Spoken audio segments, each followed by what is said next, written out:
বিসমিল্লাহ আলহামদুলিল্লাহ ওয়াসসালাতু ওয়াসসালামু আলা রাসূলিল্লাহ লা নাবিয়্যা বা'দাহ ওয়া মান দাআ বিদাওয়াতিহি ওয়া মান তাবিআহুম বিইহসানিন ইলা ইয়াউমিদ্দিন। মঞ্চোপবিষ্ট শ্রদ্ধেয় সম্মানিত অতিথিবৃন্দ এবং যারা সামনে আছেন, আসসালামু আলাইকুম ওয়া রাহমাতুল্লাহি ওয়া বারাকাতুহু। আমি আমার কথা শুরু করার আগে আমি একটা কৈফিয়ত দিতে চাই। কৈফিয়তটা এরকম, আমি স্যারের ছাত্র না, ১ নাম্বার। ২ নাম্বার, স্যারের সঙ্গে আমার কোনোদিন দেখা হয় নাই। ৩ নাম্বার, যে স্যারের সঙ্গে আমার কোনো রকম কোনো আত্মীয়তার বা কোনো রকম কোনো তাল্লুক বা বন্ধন নাই। তাহলে স্বাভাবিকভাবে প্রশ্ন জাগে, আমি এখানে কেন? বা আমি এই মঞ্চে, এই জায়গায় আ আপনাদের সামনে কেন? এবং এই অনুষ্ঠানটা তো গত সপ্তাহে হওয়ার কথা ছিল। আমি যেদিন এই অনুষ্ঠানটার ফরম্যাট হয়েছে, তখনই আমি জানতে পারি। সঙ্গে, সঙ্গে আমি নিজ থেকে, আমি অনেক দূর থেকে এসেছি এখানে। আমি আসছি মূলত স্যারের সঙ্গে আমার একটা রুহানি তাআল্লুক আছে। এই তাআল্লুকের কারণে এসছি। আমি মনে করি এই তাআল্লুকটা আমাদের মধ্যকার বা আমাদের যেই এখনকার যে আমাদের সমাজ বা যেই প্রেক্ষাপট, এইটা কিন্তু কমে যাচ্ছে। এই কমে যাওয়াটাকে আমি একটা স্মরণ দেওয়ার জন্যে, এইটাকে একটা মানে স্মরণ করিয়ে দেওয়ার জন্যে মূলত আমি আসছি। এটা হলো আমার দিক থেকে। দ্বিতীয়ত, আমি কিছু ব্যাপার বলতে চাই স্যারকে স্মরণ করে। মানে হচ্ছে আমাদের professor doctor H M Yahiya Rahman স্যারের যেই স্মৃতি বা চিন্তা, এগুলো থেকে আমি বলতে পারবো না। তবে আমি একটা পর্যবেক্ষণ, আমি স্যারকে অনেক অবজার্ভ করছি। তার কার্যক্রম অনেক পড়েছি, জেনেছি। স্যারের ২ ছেলেকে বিশেষ করে আমি পেয়েছি। একজনকে খুব কাছে থেকে পেয়েছি। অনেক বেশি তার সঙ্গে আমি মিশেছি এবং ইলমি অনেক মোনাকাশা, ইলমি অনেক বিষয়ে তার সঙ্গে আমার লেনদেন হয়েছে। খালেদ ইয়াহিয়ার কথা বলছি, আপনারা বুঝতে পারছেন হয়তো। তো সেখান থেকে আমার কিছু পয়েন্ট আমি বলতে চাই ওভারঅল আমাদের সবার জন্য। আমরা যারা এখানে আছি বা যারা আমাকে পরে শুনবেন বিভিন্ন মাধ্যমে, সবার প্রতি লক্ষ্য করে। ১ নাম্বার হচ্ছে আমার যেটা পয়েন্ট, সেটা হলো যে স্যারের, আমি সামগ্রিক লাইফটা হয়তো ধরতে পারবো না, সেই সক্ষমতা আমার নাই। কিন্তু আমার যেটুকু জানা, তার আলোকে আমার যেটা মনে হয়েছে যে স্যারের গুণগুলোর মধ্যে সবথেকে ভালো যে জিনিসটা আমি বুঝতে পেরেছি বা আমার পর্যবেক্ষণে ধরা পড়েছে, যে প্রজ্ঞা বা জ্ঞানের প্রতি ভালোবাসা।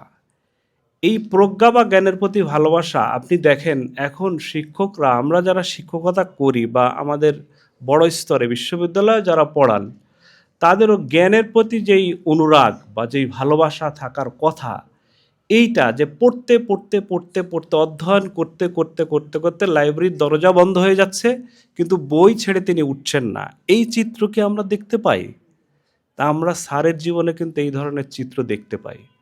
ঢাকা ইউনিভার্সিটির লাইব্রেরিতে স্যার পড়ছেন, দারোয়ান বা অন্যরা সব দরজা বন্ধ করে যাওয়ার সময় বলছে যে, "আপনি থাকেন আজকে, আবার কালকে সকাল ৯ টায় খুলবে।"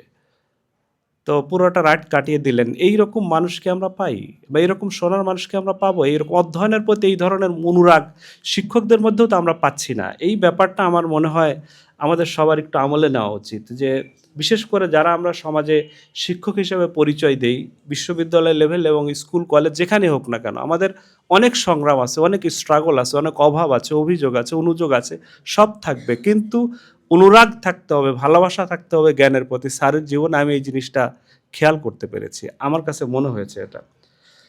২ নাম্বার যেটা আমার কাছে মনে হয়, যে আমরা শুধু এই জ্ঞান অর্জন করলেই হবে না বা এর অনুরাগ থাকলেই চলবে না। স্যারের যেটা ছিল, আমার যেটা ফিল হয়েছে, স্যারের ছিল দক্ষতা।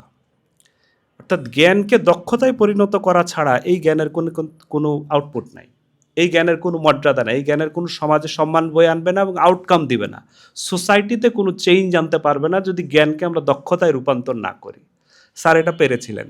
যেমন ধরেন দক্ষতাটা কখন হবে? যখন ওইটা দিয়ে আমি কোনো প্রোডাকশনে যাইতে পারবো।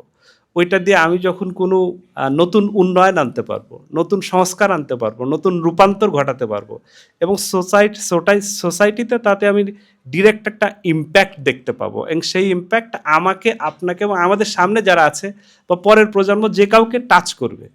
তো স্যার যেমন ধরেন ভালো আরবি পারতেন, ভালো আরবি পারাটা আমাদের কাছে মনে হয় যে ভালো আরবি পারে যে ভালো কথা বলতে পারে না, ভালো আরবি পারা মানে নির্ভুল আরবি পারা।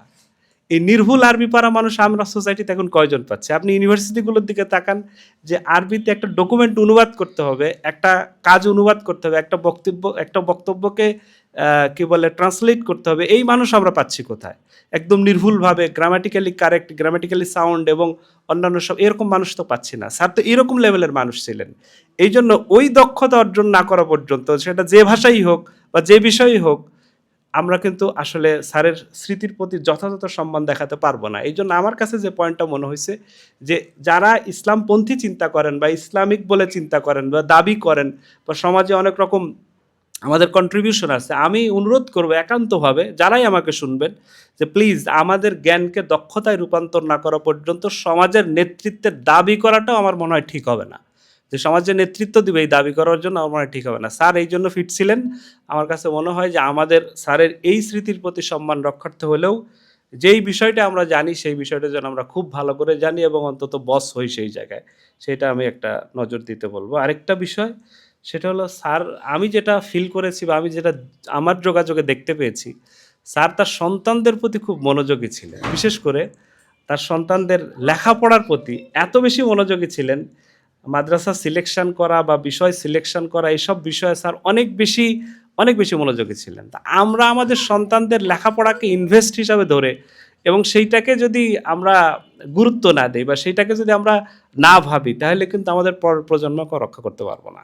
এই জন্য স্যার আমার কাছে মনে হয়েছে স্যার এই ক্ষেত্রে সফল এবং খুব সুন্দরভাবে তার সন্তানদেরকে উনি একদম পরিশীলিত মেজাজে চমৎকারভাবে গড়ে তুলেছেন। আমি দুইজনের সঙ্গেই মিশেছি আল্লাহর রহমতে। বিশেষ করে খালেদা ইয়াহিয়ার কথা বলবো, এইরকম আদব সম্পন্ন মানুষ আমি খুব কম দেখেছি, এত চমৎকার আদব প্রদর্শন করতে পারেন। আল্লাহ তাআলা তাকে আরও বেশি মর্যাদা এবং সম্মান দান করুন এই আদবের বদৌলতে। আর দুইটা পয়েন্ট আছে আমার, আমি শেষ করব। একটা হলো যে স্যার ছিলেন ঐতিহ্যবাদী আলেম। আমি এটা আমার একটা অভিধা দিচ্ছি আমার তরফ থেকে। এই আমরা এখন হইছি কি, আমাদের দেশে দেখবেন, আমাদের সোসাইটিতে দেখবেন, অনেক রকম মানুষ আছে না, যে কিছু একটা শিখলেই, যে কোনো একটা অক্ষর শিখলে, যে কোনো একটা মাসালা জানলে, কোরআনের একটা আয়াত জানলে, হাদিস জানলে, আমরা ওটা প্রচার করা শুরু করি। এই যে প্রচার করা শুরু করা, দেখা যায় যে ওইটা কোনো একটা মত বা কোনো একটা অপিনিয়নকে সার্ভ করে। এখন সোসাইটিতে হয় কি, আমাদের সোসাইটি তো জ্ঞানের প্রাথমিক স্তরে আছে বা আরও নিচের স্তরে আছে। এই জায়গায় যখন আপনি একটা অপিনিয়ন বা জাজমেন্ট ক্রিয়েট করে ছেড়ে দেন, তখন ওইটার ভিত্তিতে সমাজে এক ধরনের জ্ঞানের দিক থেকে বিশৃঙ্খলা তৈরি হয়। তো স্যার তো এইরকম কাজ করেন নাই। যেমন ওনার কিন্তু অনেক ছিল, উনি চাইলেই একটা গ্রুপ ভারী করতে পারতেন, উনি চাইলেই এক ধরনের ওনার যেহেতু অনেক ছাত্র, এটা কিন্তু করা যেত। স্যার কিন্তু সচেতনভাবে এই জিনিসটা করেন নাই। হ্যাঁ, অর্থাৎ উনি যেই ধারায় বড় হয়েছেন, উনি শর্ষিনা মাদ্রাসায় লেখাপড়া করেছেন, ঢাকা ইউনিভার্সিটিতে পড়ছেন, আরও অন্যান্য মাদ্রাসায় লেখাপড়া, যেসব মাদ্রাসায় উনি পড়েছেন সবগুলো কিন্তু ঐতিহ্যবাদী ধারা। এই ঐতিহ্যবাদী ধারার প্রতি এক ধরনের উপেক্ষা তৈরি হয়েছে। আমি বলবো, স্যারকে যদি আমরা সম্মান করি, স্যারকে যদি আমরা শ্রদ্ধা করি প্রকৃত অর্থে, তাহলে ঐতিহ্যবাদী যতগুলি ধারা আছে সমস্ত ধারাগুলিকে কম বেশি অ্যাডপ্ট করা এবং কম বেশি সেই ধারাগুলোকে সম্মান করা, অন্তত এই জিনিসটা আমাদের মনে হয় নিতে হবে স্যারের জীবন থেকে। আমি এই জিনিসটা পেয়েছি।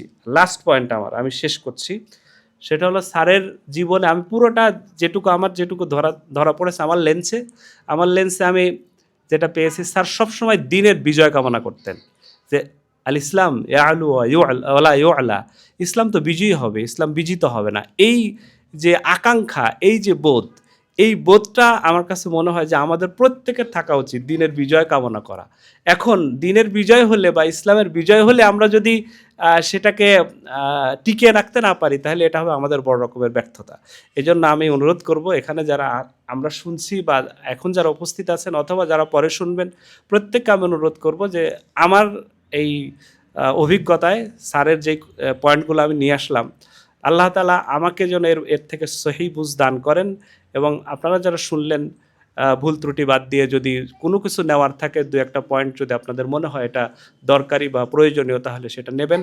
আল্লাহ তাআলা আমাদের সকলকে ক্ষমা করুন এবং আমাদের সকলকে আল্লাহ তাআলা আমাদের ভুল ত্রুটি ক্ষমা করে দিয়ে জান্নাত নসিব করুন। আল্লাহুম্মা আমিন ওয়া আখিরু দাওয়ানা আনিল হামদুলিল্লাহি রাব্বিল আলামিন। হাযা মা ইনদি ওয়াল ইলমু ইনদাল্লাহ আলাইহি তাওয়াক্কালতু ওয়া ইলাইহি উনীব। সুবহানাকাল্লাহুম্মা বিহামদিকা আশহাদু আল লা ইলাহা ইল্লা আনতা আস্তাগফিরুকা ওয়া আতুবু ইলাইক। আসসালামু আলাইকুম ওয়া রাহমাতুল্লাহি ওয়া বারাকাতুহু।